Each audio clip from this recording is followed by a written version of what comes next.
Hi guys, അപ്പൊ എല്ലാവരും സുഖമായിട്ടിരിക്കുന്നു. ഈ ഇടയ്ക്ക് എനിക്ക് ഒരു DM വന്നായിരുന്നേ. അതിന് മുന്നേ ഈ സാധനം അറിയാവോ, ഇത് നല്ല നൊക്ലാജിയ. ഇടയ്ക്കിടയ്ക്ക് ഇങ്ങനെ പൊട്ടിച്ച് കളിച്ചോണ്ടിരുന്നാൽ മാത്രം പോലെ ക്യാൻഡിലും ഉണ്ടാക്കണം. അപ്പൊ പറഞ്ഞു വന്നത്, ഈ ഇടയ്ക്ക് ഒരു ദിവസം ശ്രദ്ധിച്ച് കേൾക്കണം. ഫീ ഹള്ളി പോളം. ഉം.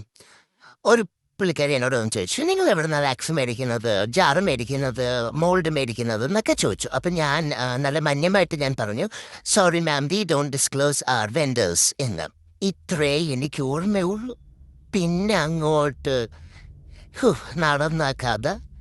ആ കൊച്ചെന്നെ പ്രാവിയില്ലെന്ന് മാത്രമേ ഉള്ളൂ. അവസാനം ഞാനോർത്ത് തന്നെ ഇനി പ്രാവുമായിരിക്കുമെന്ന്. അത്ര വർത്തമാനം എന്നോട് ഞാൻ പറഞ്ഞു. സത്യം പറഞ്ഞാൽ ഈ നിമിഷം വരെ തിരിച്ച് ഞാൻ ഒന്നും പറഞ്ഞില്ല. കാര്യം ഞാൻ എന്ത് പറയും, അതിൻ്റെ അറിവില്ലായ്മ ഞാൻ തെല്ലേ പറഞ്ഞുള്ളൂ. അപ്പൊ തിരിച്ച് ഞാൻ എന്തെങ്കിലും പറയണമായിരുന്നോ വേണ്ടയോ എന്ന് ഞാൻ ഒരുപാട് ആലോചിച്ചപ്പോഴേ എന്താ പിന്നെ നിങ്ങളോട് കൂടെ ഒരു അഭിപ്രായം എടുക്കാമെന്ന് വിചാരിച്ചു. തിരിച്ച് ഞാൻ എന്ത് പറയാനാ? ഞാനിനി എന്തെങ്കിലും പറഞ്ഞ് കൂടി പോയിട്ട് വേണം ദൈവമേ അതിന് ഇങ്ങനെ ഡിപ്രഷനാണോ അടിക്കാനായിട്ട്. അതുകൊണ്ട് ഞാനൊന്നും പറഞ്ഞില്ല. അപ്പം ഞാൻ എന്ത് പറയണം എന്ന് നിങ്ങൾ കമൻ്റ് ചെയ്താൽ അത് ഞാൻ പറയായിരുന്നു. മനസ്സിലായില്ലേ? അപ്പോൾ ഇത് ഇന്ന് 3 ജാർ ക്യാൻഡിലാണ്. ലാവൻഡർ സെൻറ്റഡ് ക്യാൻഡിൽസ് ആണ്. അപ്പോൾ ജാർ ക്യാൻഡിൽ വേണ്ടവർ ഓർഡർ ചെയ്താൽ മതി കേട്ടോ. അപ്പം നിങ്ങൾക്ക് ഞാൻ എത്തിക്കുന്നതായിരിക്കും. അപ്പോൾ ബൈ.